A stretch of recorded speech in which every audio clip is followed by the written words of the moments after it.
Good morning, friends. It is Thursday, October 9th, and Clue 2 of the Stephen West Mystery MusiKAL has now come out. I have my pattern ready to go. I am using Knit Companion, and I see that this clue is only 5 pages long. And I'm guessing just by what little bit I can see on the thumbnail that page 2 is not actual knitting instructions, so maybe 3 pages of actual knitting, which sounds great. Of course, 3 pages can be packed full of stitches, so who knows. I do have my clue 1 to remind you of where we left off. This is my finished clue 1. And I am remembering that I'm 1 stitch short from what I should have had, and I'm going to recount, but I was 1 stitch, and I think it's one of these here or possibly one of these, but I will try and figure that out. And I don't think 1 stitch is going to be too hard, I hope. And you saw my colors there, but just to remind you, this orangey brown is my color A. Color B is this lighter kind of, it's like tan, pink, white. It's got a little bit of everything. Color C is teal.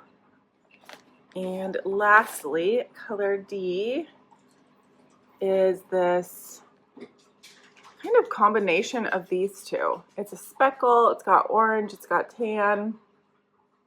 And so all of my colors together look like this. And hopefully we get to see that nice solid pop of color C this week, like Stephen said we would, but who knows. You can hear the coffee going off in the background. It is super early. It is currently 4:04 a.m. I was going to say it's bright and early, but it's too early because it's still dark and early.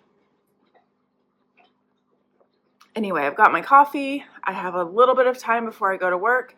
I'm going to get some work done on the clue, and I will pop back in if I have something to say. If not, I will show you my progress before I leave for work. I'm back and I haven't knit a single stitch. That's because the first thing I saw when I turned to the actual page of knitting instructions on the clue was that color C is going to be a prominent color, and we have the option of adding in mohair. So I just went and caked up my matching mohair. So I'm very excited to get started on this clue. Okay, it is time for me to head out the door to work, but I did manage to finish the first section. It is called Squiggles, and it was done in color A. So I'm not sure why it's called Squiggles, because to me it seems like a short row wedge. Over here, on this would be the left side of the shawl, I think, I have 7 garter ridges, and then as you go down the row, it gets less and less. So that was very easy to knit, which is nice. My center scallop always wants to fall, so it's hard to show. But I did see in the pattern that this clue is going to use about 75 grams. I didn't do the full math, I just kind of estimated. But that is more yarn than we used in clue 1. So more knitting, but so far it seems like easier, less fiddly knitting, and I'm quite happy about that. I do like how it looks. The next section that I'll start when I get home today is called Eyelet Stripes, and it's going to be in color C. So I will be adding in this next. All right, I'm off to work. I will talk to you soon. Hello and good evening. It has been a long time since I last talked to you. However, it is still October 9th. I worked a 10-hour shift, came home, I did just a little bit of knitting, and then I had an online appointment I had to go to, ate dinner, and now I'm doing some more knitting. It is currently 6:54 p.m. and I have an update for you. Here is how my clue 2 is looking so far. So we had the first squiggle in color A, and then I did an eyelet section with my teal color C and mohair. And then I just finished the second squiggle in color D, and that one is more variegated. What I notice is that this end of the shawl is getting wider, and this end really is not. So if you watched my Clue 1 video, at the very end, I kind of joked that maybe the shawl is going this way. And I think maybe that wasn't a joke. It just doesn't make sense otherwise. I mean, who knows? Who knows what's coming? But I do feel like this is now a possibility. What do you think? I have not seen any spoilers. I don't know what the final shape's going to be, but I am just now getting to the final page of instructions, and there's a lot packed into that final page, so I'm nowhere near done, but I kind of have a feel for how it's going, I think. Now, a lot could change, but that's where we're at right now. I did download the stitch count tracker from the Ravelry threads. Let's see, can I tell you who posted it? Maybe. Wrong page. Yes, Freyed Knot.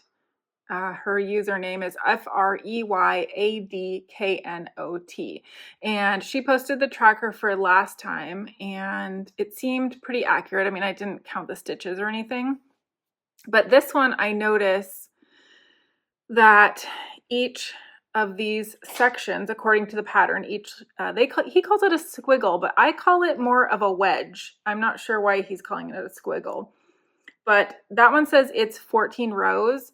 But the tracker shows that rows 13 and 14 are the lace row. So I'm missing 2 rows somewhere, and I'm not, but the tracker is. But if I just go by what the tracker is telling me, it says that there are 17,904 stitches in Clue 2. I wish I could remember off the top of my head how many were in Clue 1. I don't remember, but it was less because the target stitches per day to finish by the time Clue 3 comes out is 2,558. And if I remember right, Clue 1 was like 1,780, something like that, according to the stitch counts that are on there. So I don't know. It shows that I am currently up to tomorrow's date as far as like I've knit more than I needed to knit today, if that makes sense. So I really like where this is going. I kind of want to do the next eyelet row, which should look similar, I think. I haven't checked to see if maybe the spacing of the eyelets is changing, but I'm really tired. And I know I just told you it's only 7 p.m., but I'm getting up at 4 a.m. tomorrow to go work out, and then I have a long day ahead. A long day off ahead, which means there will be lots of knitting. But I'm going to wrap it up here. If I do anything more tonight, it will just be another eyelet row, but I can show you that tomorrow. So I will talk to you then. Hello and good morning. It's Friday, 6:38 in the morning, and I've been up. I went to the gym, I showered, and now I am ready for some knitting. I have an appointment at 9 that I have to go to. It's a virtual appointment, so not any drive time to get there, but that's going to take some of my knitting time today, and then I will be going live with Neil and Tabitha again today, so we'll see what the consensus is about the shawl so far.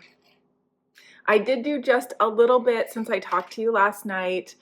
Before I went to bed, I did do that second eyelet round, and it's exactly like the first one, except there are now more stitches in the row, so it's a little different, but essentially the same.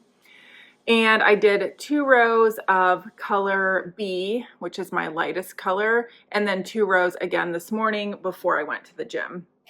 So now I am ready to get some knitting done.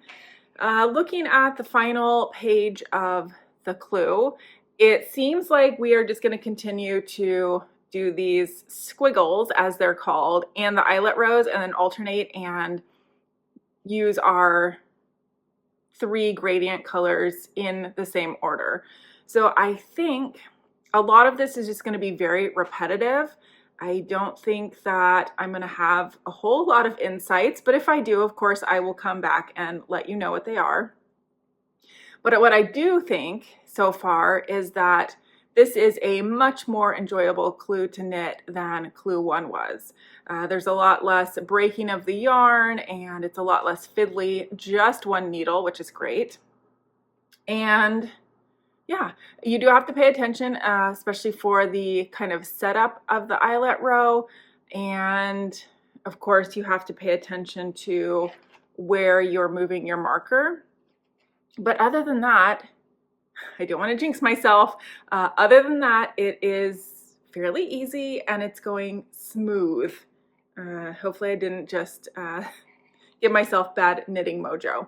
Anyway, I'm going to do some knitting and I will check back with you. If not sooner, I will for sure show you where I'm at the end of the day. Hello again. It's been about 12 hours since I last talked to you, I think. It is currently 6:58 p.m. and I'm not going to bed just yet. We are going to watch an episode of Only Murders in the Building. I love that show. It's one of my favorites, and we're on the current season, whatever year that is. So I thought I would show you an update of where I am on the shawl. There is what I got done today. I started off today down here with just a few rows of the light color, my color B, and I've completed an entire repeat. So that means I have just one more section to go. So there are 9 of these squiggles and I have done 6. And I think there's only 8 of the eyelet rows. So I've done 5, is that right? Yeah, 5. I'm getting ready to do the 6th one. So I was saying this morning, I thought maybe the shawl would go this way, but I think I'm still sticking with this is the bottom because I see this side, although I said it's getting bigger than this side, it's going to be shaped like this, I think. And so I could see maybe clue 3 will even out the other side. That's kind of my guess at the moment, but like I always say with Steven, anything can happen. So I will check in with you tomorrow, Saturday is it the 11th? Yep, Saturday the 11th, and I think I should have no problems getting this clue done. But I will let you know when it happens. Until then, I will see you soon.